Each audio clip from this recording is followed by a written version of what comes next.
Assalamualaikum, selamat datang kembali di video Saul yang landscape. Kali ini aku mau membahas soal senjata utamaku selama sekitar 5 tahun terakhir. Jadi ini dia adalah hub, dia adalah pusat dari segala apa yang aku kerjain, mulai dari kerjaan sampai hiburan. Dia adalah jeng-jeng, ini dia. Udah aku tempelin banyak stiker. Namanya MacBook Air M1. Sebelum ini aku udah punya MacBook juga, tapi masih Intel versi MacBook Pro, mirip sama ini. Dia kipasnya cuma satu, MacBook Pro 2019 ya. Dan aku ganti itu karena jadi Apple mau ganti chip yang silikon, punya dia silikon sendiri, Apple Silicon. Terus MacBook itu tuh aku ganti setelah hampir setahun penggunaan, tapi belum ada setahun ya. Aku ngerasainnya tuh MacBooknya udah panas. Tiap kali aku gunain tuh sempat panas karena dia pakai chipnya Intel, terus baterainya nggak terlalu awet. Dia itu yang tipe MacBook Pro yang ada ini loh, touch bar-nya. Aku pakai yang 13 inch gitu. Jadi mirip sama ini. Jadi MacBook Pro itu aku ganti juga karena keyboardnya. Jadi touch-nya itu beberapa temanku udah ngalamin mati gitu. Dia kan masih pakai butterfly. Nah, sekarang kan udah pakai SkiSource. Jadi hardware-nya atau perangkat kerasnya itu udah beda. Untuk yang MacBook Air M1 dan seterusnya itu udah pakai SkiSource, jadi lebih awet lah. Dan ini aku gunain 5 tahun masih tetap awet. Dan aku bakal bahas ini dari dua pekerjaan sekaligus, karena barang ini kan buat kerjaannya. Yang pertama itu sebagai jurnalis. Sebagai jurnalis, aku kerjaannya itu cuma ngetik-ngetik, terus sama sekali nggak edit video ataupun edit foto, cuma browsing-browsing. Aku gunain ini sangat-sangat puas. MacBook Air M1 ini terbilang overkill ya untuk semua kerjaan itu. Aku edit browsing seharian sama ngetik, baterainya itu sangat-sangat awet. Aku nggak perlu ngecas lagi, aku ngecas buat MacBook Air M1 ini ketika dia itu aku gunain buat streaming video gitu-gitu, Netflix, dan pokoknya film-film gitulah. Nah, itu baru dia agak makan baterai dan aku harus ngecas, itu pun pas di sore hari. Kalau cuma buat ngetik, buat browsing-browsing, dia sangat awet, sangat bisa diandalin. Itu. Yang kedua, layarnya ini sangat bagus ya. Sebelum aku beli ini kan aku juga pakai ZenBook dari Asus. Itu dia udah OLED loh. Mungkin karena OS-nya kurang atau gimana, Windows. Jadinya setelah aku memakai ini, MacBook Air ini, feel lihat layarnya itu sangat berbeda.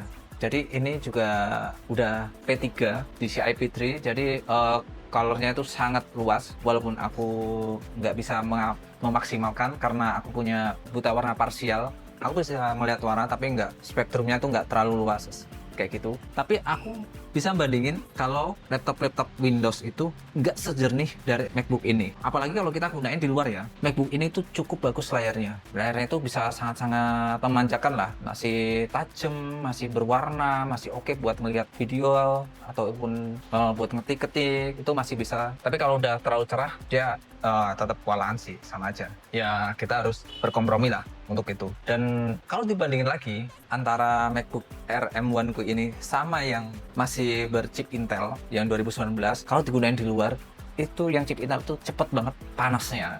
Meriangnya itu cepat banget. Jadi akibat meriang itu konsumsi baterainya juga sangat-sangat gede. Ya di MacBook Pro yang 2019 gitu. Selanjutnya itu bentuk MacBook Air M1 ini juga terbilang nggak ketinggalan zaman ya. Karena form factornya itu dia tipis dan sangat-sangat compact, ringan, tapi tangguh, tapi tahan lama. Jadinya dia sangat-sangat bisa diandelin. Dan kalau buat nongkrong di cafe ataupun di restoran gitu, kita buka MacBook ini, itu masih pede-pede aja gitu. Nggak ada keraguan gitu buat lihat ini, buat bawa ini. Nah, terus untuk update software, nah ini yang salah satu aku suka dari Apple juga, update softwarenya itu panjang banget. Sekarang yang macOS Tahoe yang 26, dia juga dapat update-nya, dan aku tiap tahun juga update software dari MacBook Air M1 ini. Jadinya nggak ada yang perlu dipikirin, jadi laptopnya itu bakalan ketinggalan zaman gitu. Enggak, Apple sangat menunjang software buat semua hardware-nya, apalagi yang Apple Silicon. Terus kecepatannya gimana? Kecepatan dari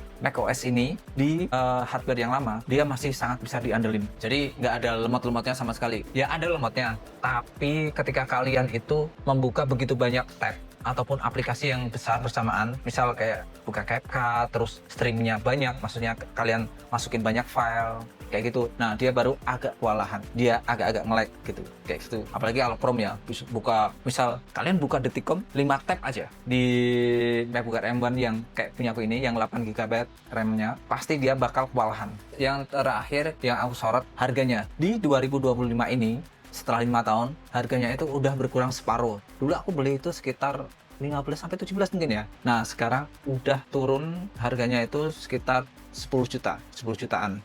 Apalagi kalau secondnya tuh ada yang jual 6-7 juta tergantung kondisinya kan. Dan dia masih sangat-sangat powerful. Terus yang kedua dari sisi konten kreator. Jadi setelah aku nggak jadi jurnalis, selama hampir setahun belakangan aku beralih jadi konten kreator. MacBook Air M1 ini juga jadi alat utama buat aku kerjaan di sekarang ini. Ternyata MacBook Air M1 ku ini masih tetap mumpuni, namun perlu ada penambahan sedikit. Jadi MacBook Air M1 ini jadi punggungan untuk mengedit video lama buat YouTube dan transfer yang cepat puluhan ratusan gigabyte, hasil pengambilan footage beberapa kamera. Laptop yang cukup tipis ini juga masih bisa diandalkan dibawa kemana-mana. Dia masih bisa bekerja keras, meski semua sudah enak untuk digunain, namun ada kelemahan yang bikin aku harus menambah beberapa aksesoris, yaitu mulai dari mouse, keyboard, sama dudukan laptop ini. Gini, biar dia itu agak tinggian. Yang paling kurang sekarang itu, jadi setelah jadi konten kreator, aku baru ngeh kalau laptop ini tuh harus tinggi seperti ini. Jadi dia agak sejajar sama mata kita, biar kita itu ngedit videonya itu lebih enak, kayak gitu. Kurangnya itu aja. Terus dia juga agak lebih boros baterai kalau buat ngedit video, filenya banyak, streamnya banyak gitu. Nah, dia agak boros lagi. Dan terakhir, kalau nggak mau pakai stand laptop, kita harus membeli desktop yang gede gitu ya, sekitar 27-32 inch lah, buat membantu kita itu ngedit video jadi lebih enak. Tapi aku belum beli sih, karena nantilah. MacBook Air M1 ini sangat-sangat kenceng, segitu kencengnya bahkan kalau aku ngedit video buat TikTok yang portrait, rendernya itu nggak ada detikan. Ketika mau render, ketika klik render, udah sekejap jadi gitu aja, saking kencengnya. Itu bikin aku kok cepet, nggak ada loadingnya. Tapi kalau buat render YouTube dia baru beberapa menit lah, karena dia kan lebih panjang dan resolusinya juga beda, dan ya formatnya juga beda kayak gitu. Jadi banyak faktor. Terakhir, aku harus membeli beberapa aksesoris selain yang keyboard, mouse, stand. Aku juga harus membeli USB data reader, adaptor buat baca micro SD. Selebihnya, laptop ini sangat bisa diandalkan untuk semua hal tentang dunia konten kreator, dan alhamdulillahnya kita bisa menyebut kita ini profesionalnya karena kita sudah menghasilkan dan kita berhubungan dengan orang lain untuk pekerjaan-pekerjaan ini gitu. Dan kecepatan MacBook Air M1 ini nggak kalah sama yang basic di MacBook Air M2 karena dia lebih cepat SSD-nya. Gitu aja, sampai jumpa di video Saul yang selanjutnya. Wassalamualaikum warahmatullahi wabarakatuh.